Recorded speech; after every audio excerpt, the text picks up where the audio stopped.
Hej så alle sammen, og hjertelig velkommen til den her video. I dag så spiller vi ind på FV igen. Det er part 2. Ja, part 2. I dag kommer vi nok til at få grinden op til B og have lavet en bande. Ja. Så. Og vi har fået lavet lidt om på cellerne, og så... Ja. Så vi har fået lavet ret mange af kravene. Jeg har ikke været så meget på. Men jeg har stadig spillet lidt herinde, som I kan se. Jeg har fået og så har jeg også mistet ret mange af de penge. Og jeg bliver dræbt derovre. Jeg løber ind i Station og Casino. Jeg spørger, så vil du vinde i siden. Du vinde i siden.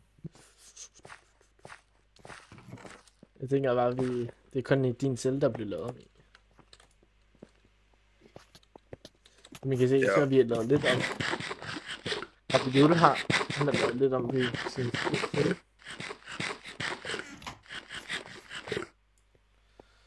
Og så, det vi egentlig sådan rent meget, det er at vinde. Altså ham der er været for snart.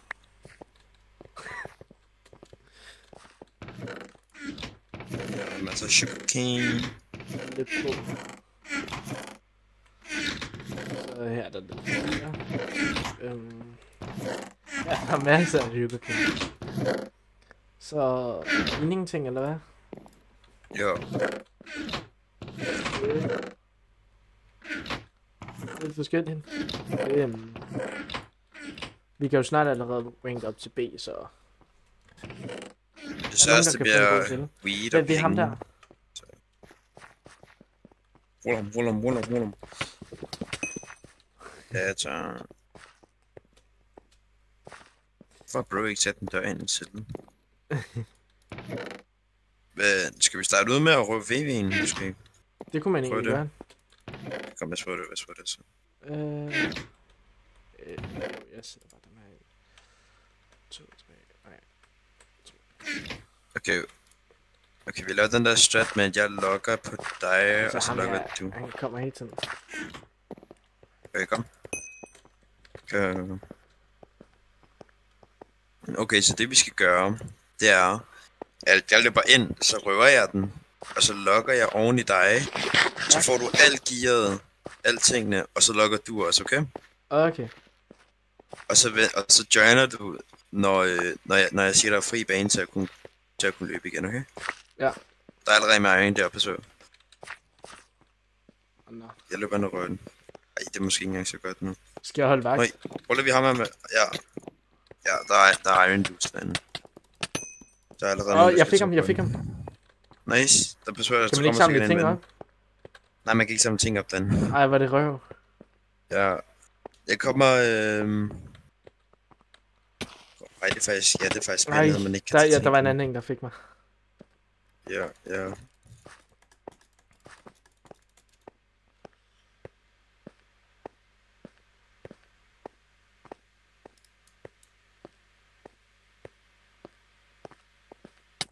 Ej, gå nu væk. Skønt op, bro. Hvad laver du? Kom så, okay. Okay. Ja, det var fejl. Ej, det var mig. Det gik ikke særlig godt. Anden forsøg. Men vi har ikke gruppen længere, vi kan ikke få det. Nå. Det kan jeg købe, hvis det er, men... Ej, det er sådan, jeg ikke kan samle ting. Man ikke kan samle ting. Jamen, det er simpelthen skal løbe herud. Okay, så prøver vi bare igen. Så ved jeg ikke, jeg skal lige købe et gruppen. Se om det virker. Dropper der helt sådan noget. Og vi kommer jo nok til at starte en server på Super Awesome. Bare lige til info. Kom. Hvis I gerne vil spille på den. I også Carbo? Jo. Okay. Kom bare. Du skal bare, jeg logger herud på det, okay? Som det er sådan, skal ej, det gik 9 minutter. Det gider vi ikke. Så fortsætter vi med grinden til B. Bro, troede bro legit, vi havde røden, eller hvad? Jeg tror ham der, han er sådan en, der gerne vil dræbe alt og el. Nikker du ham? Nej, det var. Okay. Ham der Okay, vi skal vi ikke har dræbt, han får dræbt mig. Altså, ja. Kom, skal vi starte med admin? Det kunne egentlig godt være. Du skal jo komme i mining level 1. Mining level 1. Ja. Og hvis I har nogle gode forslag til vores videoer, så kom endelig med alle de forslag. Vi har fået lavet en Discord, hvor I kan skrive forslag. Hvor mange forslag? Yes. 1, 2... Nej, vi tager også den her med. Så er vi det lidt. Så det hele med. Nej, gå nu væk. Gå nu væk. Gå nu væk. Gå nu væk. Jeg dør. What up? Jeg har kun 2.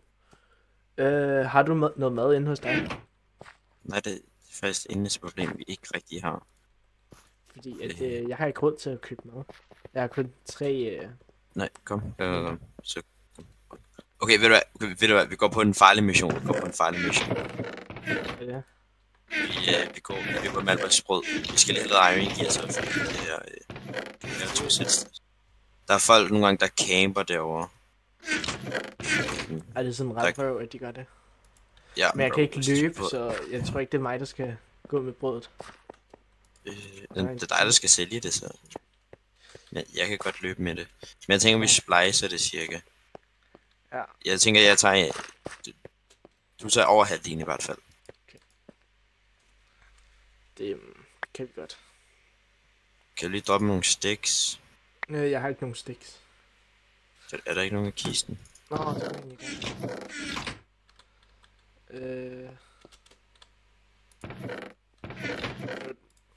Der er 3 her.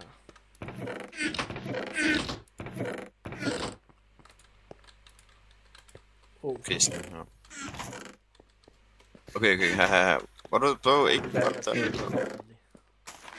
Kom. Ja. Hvor meget iron har du? Vi har ikke så meget tilbage. Vi har kun 31 her. Jeg får lige lavet dem her sammen. Okay. Jeg ved ikke, om vi skal dræbe ham der. Han er lige hugget af sit tweet. Jeg bare lukker. Så ruller vi ind. Nej, han sådan en... Nej, han er her. Ej, han ser meget... Okay. Nå, okay. Ej, han skal lige have hugget den sidste. Okay, efter det. Kom, vi lever bare. Jeg kan ikke løbe. Det vil jeg have. Spis noget brød. Who cares?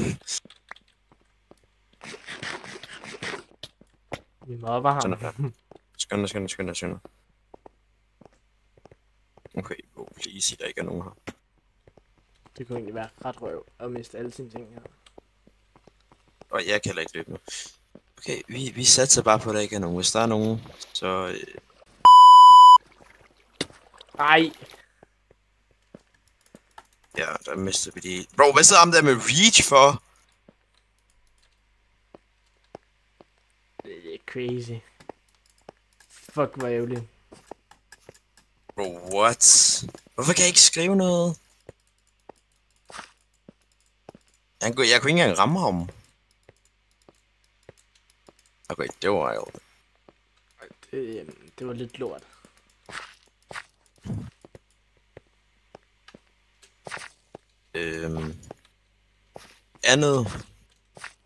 Anden fejl i dag. Jeg kan løbe dernede med mad. Lad os bare tage nogle pickaxes, bare gøre det, og så mine til level... sådan skulle jeg komme i level 1. Ja. Jeg skulle da også få sådan.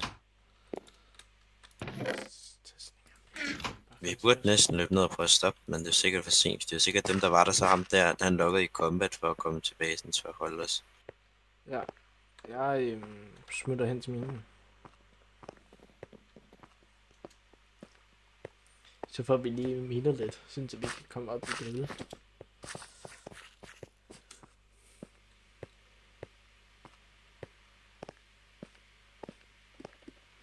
tror, den her den er blevet reset. Er du allerede min? Ja. Nå, what? Okay, jeg kommer til. Jeg gik den anden vej udenom. Man er faktisk med. Jeg tror faktisk kun, der er en hernede. Har du meget mad? Nej, jeg har ikke noget. Den første mine, der ikke, der kun blev mine i overfladen. Ah.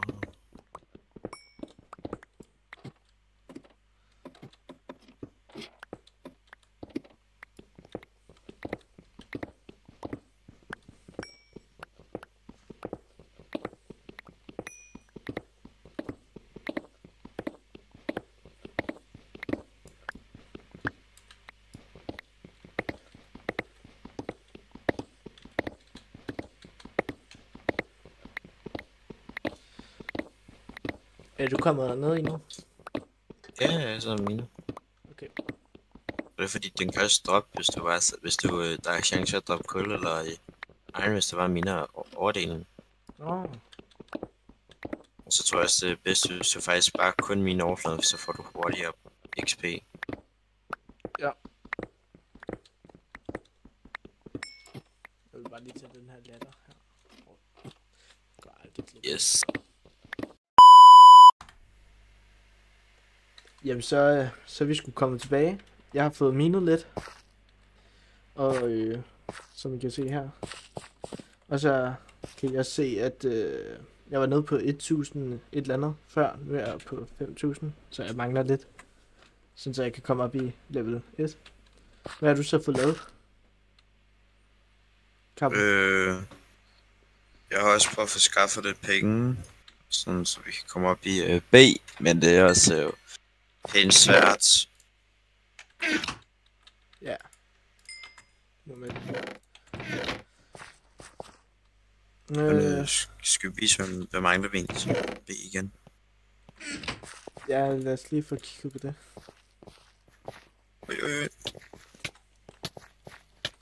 Jo, så vi har også fået dræbt lidt personer.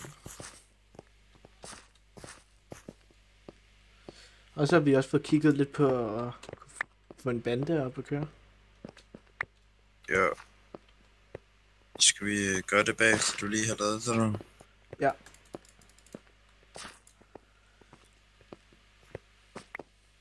Og så har jeg også lige fået skaffet lidt penge sådan, til mad og alt muligt. Men jeg klarede den første krav med cobblestone, så mangler jeg bare lige de andre.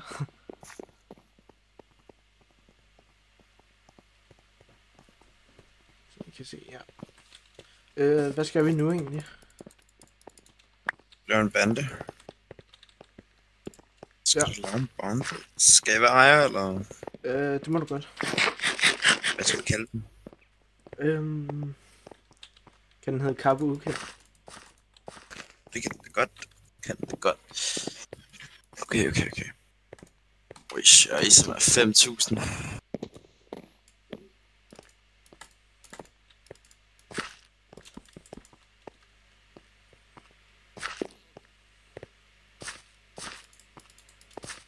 For jeg egentlig ikke tage min PvP-pack på. Der må ikke holde specielle tegn. Må det ikke? Nope. Så tror jeg lige, jeg skal tage den af. Tag hvad af? Hvad? Nå, du mener bandenavnet? Ja. Ja, så bare, kan du skrive Jeg skriver bare Carbo. I stedet for overtegn. Jamen, Carbo kan ikke bare bedre. Jo, bare gør det. Sådan der. Øh, det er...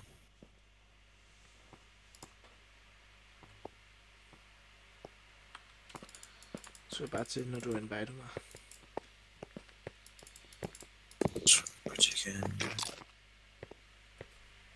Sådan der.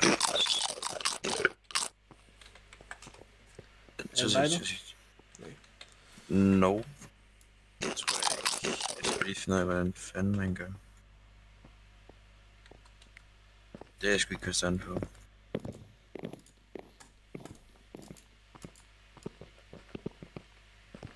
man skal klikke. Den der. Man skal snart lige skrive det hele selv. Ja. Ikke i chat, men sådan inde på noget. Eller en ting, der går. Sådan der. Nu tror jeg, du er inviteret på at skrive slash Der bliver bande. jeg godt nok inviteret. Ja, tak. Nyt medlem. Så har vi sgu fået en bande. Hvis vi lige skriver et eller andet i chatten. Kap udkendt. Ja, tak. Okay, vi skal have en rival, en allieret, og så skal vi aflevere brød til Bob Marley fra level 2. Okay.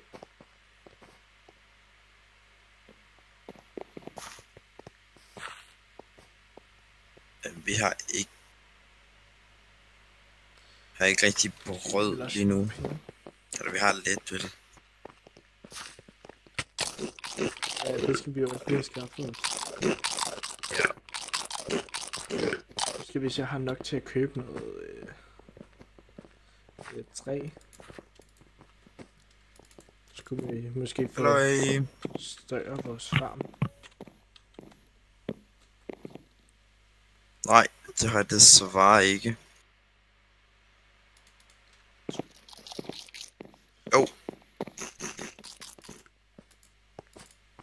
Ja.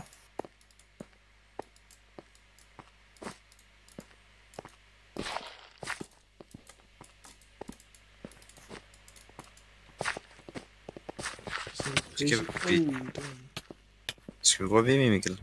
Den der spørger det kunne man godt. Der er bare alle mulige mærkelige mennesker, der prøver at dræbe mig. Okay, kom lige over til min gode min. Jeg er ved vores cellegang. Er du der? Ja. Jeg tænkte på, at man skal lige lave noget, så vi kunne forstørre vores farm, hedder det.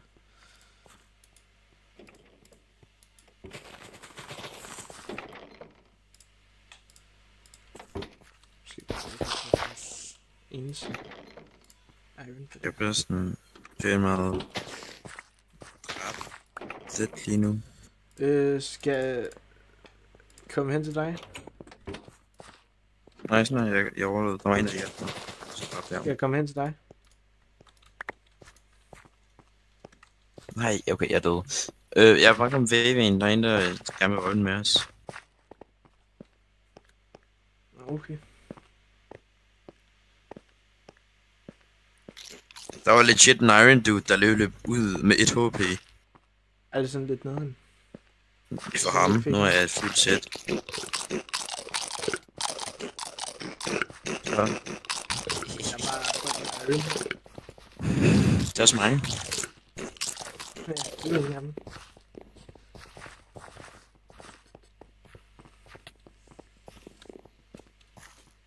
Kommer du ud?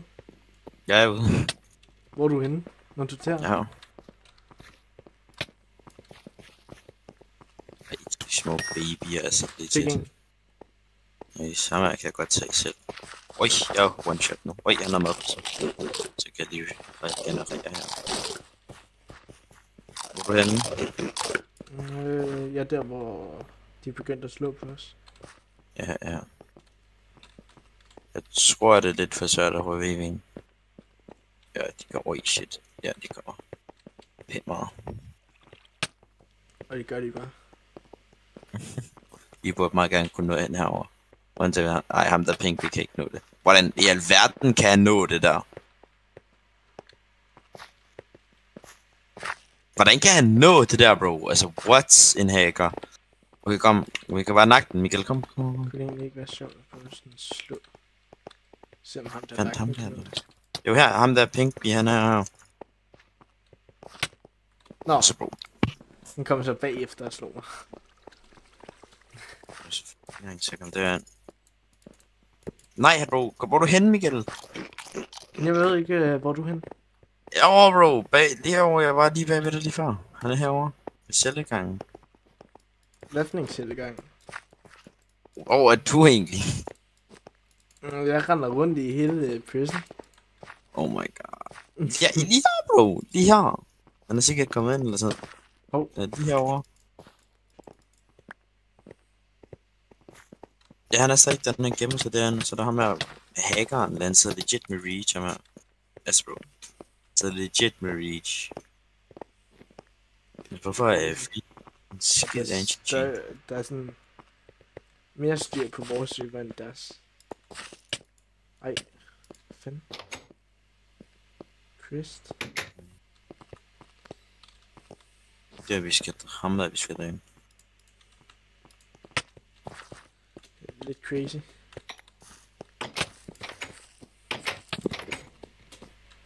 Bagved dig. Ej. Altså, hvorfor er det også? Det var seriøst lort lavet ham der, Karsten, men man skal klikke på ham. Der skal man ikke gå ikke.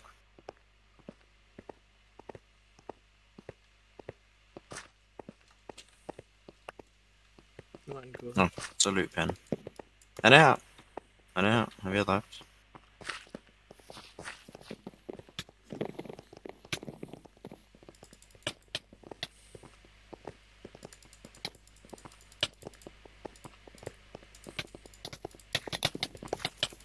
Så døde han. Men jeg fik ikke givet. Okay, det var også lige meget. Det var meningen VV'en skulle røves, men det er lidt... Det er meget umuligt. Ja. Okay, ham der han sidder bare og hacker for hårdt. Ja. Nå. Lad os... Skal du prøve at få levelet banden op, måske? Ja, det kunne egentlig godt være. Man skulle det.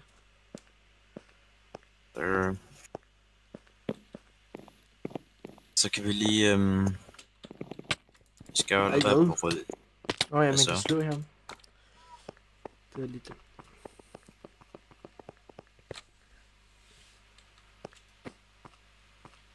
Okay.